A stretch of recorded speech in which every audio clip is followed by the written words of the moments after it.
اور ایک واقعہ حضرت علی کی حمایت میں ہے، ان کی شان میں ہے۔ صفحہ 347 پہ لکھتے ہیں جب دونوں طرح کی روایات موجود ہیں اور سند کے ساتھ بیان ہوئی ہیں تو آخر ہم ان روایات کو کیوں نہ ترجیح دیں جو حضرت علی کے مجموعی طرز عمل سے مناسبت رکھتی ہوں، اور خواہ مخواہ وہی روایات کیوں قبول کریں جو ان کی ضد نظر آتی ہوں۔ ہم بھی یہی کہتے ہیں کہ آپ نے علی رضی اللہ عنہ وارضا کے لیے جو پیمانہ مقرر کیا ہے وہ پیمانہ عثمان اور معاویہ کے لیے کیوں نہیں کیا؟ عثمان اور معاویہ کے لیے بھی وہی پیمانہ مقرر کیجئے جو آپ نے علی کے لیے کیا ہے۔ علی کے لیے کوئی اور پیمانہ، عثمان و معاویہ کو آپ ظالم، قاتل اور اللہ کی پوری حدود کو تبدیل کرنے والا بنا دیں۔ اگر اس تاریخ پہ بھروسہ کر لیا جائے، میں آپ کو تاریخ سے ایسے واقعات دکھاتا ہوں کہ رسول اللہ صلی اللہ علیہ وسلم بیت اللہ کے اندر نماز پڑھ رہے اور نماز پڑھتے ہوئے انہوں نے قرآن حکیم کی ایک آیت کی تلاوت کی، اور آیت کی تلاوت کرتے ہوئے انہوں نے یہ آیت پڑھی افرأیتم اللات والعزی ومناة الثالثة الاخرى۔ یہ پڑھنے کے بعد پھر انہوں نے ان کی تعریف کی، تعریف کے جملے اللہ کے نبی کی زبان سے لات منات عزا کے لیے نکلے۔ جب آپ نے سجدہ کیا کفار و مشرکین خوش ہو گئے، آپ کے ساتھ سجدہ ریز ہو گئے۔ کیا تاریخ کی اس روایت کو بھی مانو گے؟ تاریخ میں تو یہ بھی ہے کہ رسول اللہ صلی اللہ علیہ وسلم حضرت زید کے گھر میں گئے اور زید کی بیوی نعوذ باللہ ثم نعوذ باللہ نعوذ باللہ ثم نعوذ باللہ، نقل کفر نباشد، صرف تاریخ کا منہ دکھانے کے لیے اس ظلم کو نقل کر رہا ہوں کہ زید کی بیوی مختصر ترین لباس میں آپ کے سامنے آ گئی، بہت مختصر لباس، ابھی وہ پردہ نہیں کر سکی تھی، آپ داخل ہوئے اور آپ کے سامنے آ گئی اور آپ اس کو دیکھ کر واپس آ گئے۔ حضرت زید آپ کے پاس آئے اور آ کر کہنے لگے یا رسول اللہ صلی اللہ علیہ وسلم، آپ میرے گھر میں آئے، مجھے پتہ لگا، میری بیوی نے بتایا، اور میری بیوی مختصر لباس میں آپ کے سامنے آ گئی، ہو سکتا ہے وہ آپ کو اچھی لگی ہو، آپ کو بھا گئی ہو، میں اس کو طلاق دیتا ہوں، آپ اس سے نکاح کر لیجئے۔ اس ظلم کو بھی تسلیم کرو گے؟ یہ بھی تاریخ میں ہے۔ آپ کو یہ غم ہے تاریخ برباد ہو رہی؟ تاریخ نے تو آپ کے نبی صلی اللہ علیہ وسلم پر اتنا بڑا بہتان باندھ دیا، صرف تاریخ نے نہیں باندھا۔ علی حجویری کی کتاب کشف المحجوب، اس کے اندر بھی یہی قصہ موجود ہے کہ حضرت رسول صلی اللہ علیہ وسلم زید کے گھر گئے اور ان کی نظر زید کی جوروں پر پڑ گئی، جو آپ کو بھائی آپ حالت سکر میں تھے، وہ زید کے لیے حرام ہوگی، آپ کے لیے حلال ہوگی۔ اس بکواس کو بھی تسلیم کرو گے؟ تو جو سید مودودی صاحب نے معیار مقرر کیا علی کے لیے، وہی معیار عثمان اور معاویہ کے لیے کیوں نہیں کیا؟ کیا یہ شیعوں کو راضی کرنے کے لیے خلافت و ملوکیت تو نہیں لکھی کہ جو بکواس شیعہ کرتے ہیں صحابہ کے خلاف وہی ساری اٹھا کر ایک کتاب کے اندر پیش کر دی؟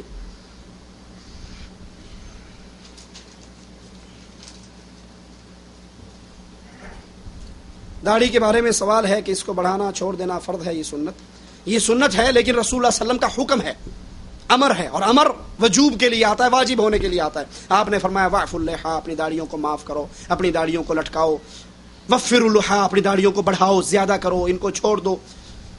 اور اس پر بھی مودودی صاحب نے رسائل و مسائل ہمارے پاس پڑھی ہے، بڑی عجیب باتیں لکھی ہیں کہ داڑھی بڑھانا اور لمبی لمبی داڑھیاں رکھنا اور اس پر زور دینا، یہ نہ صرف یہ کہ عادت رسول کو سنت رسول بنانا ہے، بلکہ اسلام میں بہت بڑی تحریف اور بدعت ہے۔ نعوذ باللہ ثم نعوذ باللہ۔ سید مودودی صاحب کیا منکرین حدیث میں تھے یا منکرین حدیث کے لیے دروازے کھولنے والے تھے؟ منکرین حدیث میں سے نہیں تھے، انہوں نے منکرین حدیث کا رد لکھا، لیکن ساتھ ساتھ منکرین حدیث کے لیے وہ چور دروازے کھولے کہ منکرین حدیث نے بھرپور طریقے سے امت کے مسلمانوں پر حملہ کیا، اور کئی جگہ پہ وہ لکھتے ہیں کہ یہ جو حدیث کا مجموعہ ہم تک پہنچا ہے یہ کیا ہے؟ زیادہ سے زیادہ انسانوں سے انسانوں تک پہنچنے والا ایک علم ہی ہے نا۔ یہ رسائل و مسائل حصہ اول ہمارے پاس ہے، اور کہتے ہیں یہ جو سند جس سے حدیث پہچانی جاتی ہے کوئی واحد ذریعہ نہیں ہے حدیث کو پہچاننے کا، اور بڑے ذریعے ہیں۔ کچھ حدیثوں کو محدثین ضعیف کہہ دیتے ہیں لیکن اصل میں وہ صحیح ہوتی ہیں، کچھ حدیثوں کو محدثین صحیح کہہ دیتے ہیں، اصل میں وہ ضعیف ہوتی ہیں۔ اگر یہ دروازہ کھولو گے تو قرآن بھی نہیں بچے گا۔ قرآن کو کس نے لکھا؟ اگر حدیث اس لیے کنڈم کر دیتے ہو کہ انسانوں سے انسانوں تک پہنچنے والے مجموعے کا نام ہے، تو قرآن کو کس نے لکھا؟ انسانوں نے حفظ کیا، انسانوں نے لکھا۔ پھر شیعوں کی بات مان لیجئے کہ انہوں نے کہا اصل قرآن کی 17,000 آیات ہیں اور ابو بکر عمر عثمان نے مل کر 2/3 قرآن نکال دیا۔ جو حدیث سند سے ثابت ہے محدثین کے اصول کے مطابق وہ تسلیم کی جائے گی۔ اسی طرح بخاری پر ان کے بڑے اعتراضات ہیں، وہ بخاری جس کو امت نے اجماع کے ساتھ یہ مقام دیا ہے کہ قرآن کے بعد صحیح ترین کتاب ہے. کہتے ہیں کوئی شریف النفس بندہ یہ نہیں کہہ سکتا کہ بخاری میں جتنی حدیثیں ہیں ساری ٹھیک ہیں.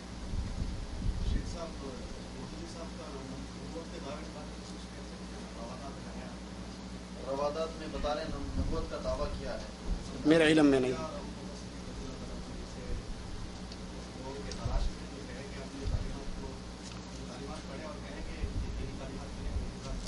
میرے علم میں نہیں.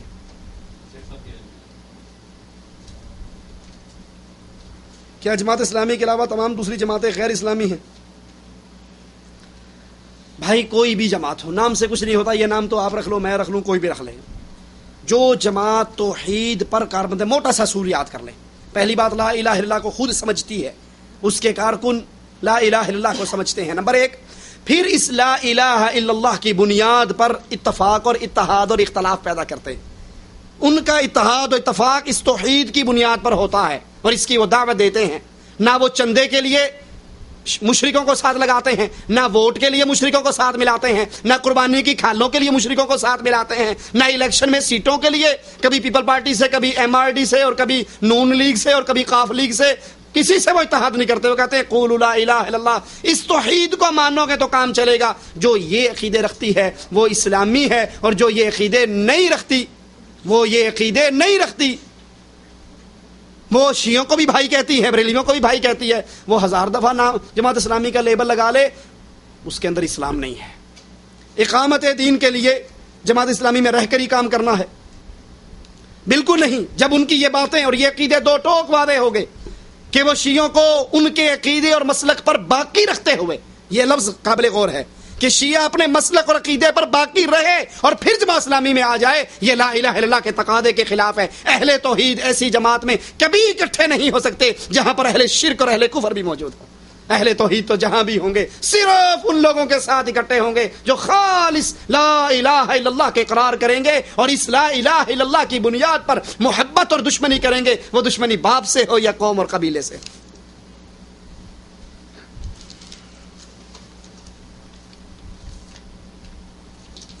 کوئی جماعت یہ دعویٰ کر سکتی ہے کہ وہی حق پر ہے؟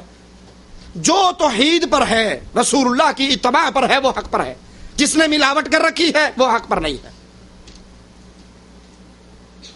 سلف صالحین اور اہل سنت والجماعت کا عقیدہ کیا تھا؟ کیا وہ الگ الگ تھے؟ سلف صالحین سے مراد ہمارے صحابہ کرام، تابعین، تبع تابعین، محدثین، یہ سارے سلف صالحین ہیں اور یہی اہل سنت ہیں جن کے ہاتھ میں قرآن اور حدیث. رسول اللہ صلی اللہ علیہ وسلم نے فرمایا ترکت فیکم امرین لن تضلوا ما تمسکتم بہما کتاب اللہ و سنتی. 2 چیزیں دے کر جا رہا ہوں، اللہ کا قرآن اور میری سنت. قیامت تک اگر اس کو تھامے رکھو گے گمراہ نہیں ہوگے. جو اس قرآن و سنت میں کسی کے فہم کو داخل کر دے، اگر ہم بھی آپ سے یہ کہنا شروع کر دیں سید مودودی کو چھوڑو اور نذیر حسین دہلوی کی بات مان لو، سید مودودی کو چھوڑو اور امام بخاری کی بات مان لو، امام مسلم کی بات مان لو، فلاں کے پیچھے چل پڑو، فلاں کے پیچھے، تو ہم بھی پھر ان جیسے ہی ہو گئے. سچ وہ ہے جو یہ دعویٰ کرے کہ ہر بندہ انسان ہے، غلطی کا پتلا ہے. وہ سید مودودی ہو، وہ قاسم نانوتوی ہو، وہ رشید احمد گنگوہی ہو، وہ محدث نذیر احمد دہلوی، کوئی ہو، سب غلطی کے پتلے ہیں. سب سے غلط بھی اور ٹھیک بھی کہا جا سکتا ہے. اگر غلطیوں سے پاک ہے تو محمد الرسول اللہ. ہر کسی کی بات لی جا سکتی ہے، ٹھوکر ماری جا سکتی ہے. سید مودودی کی بات کو سینے سے بھی لگایا جا سکتا ہے اور ٹھوکر بھی ماری جا سکتی ہے، لیکن محمد صلی اللہ علیہ وسلم کی ہر بات کو سینے سے لگایا جائے گا، ٹھوکر نہیں ماری جائے گی. وہ بات آپ کی عقل میں آئے یا نہ آئے. جیسے سید مودودی صاحب نے، یہ ہمارے ہاتھ میں رسائل و مسائل ہے.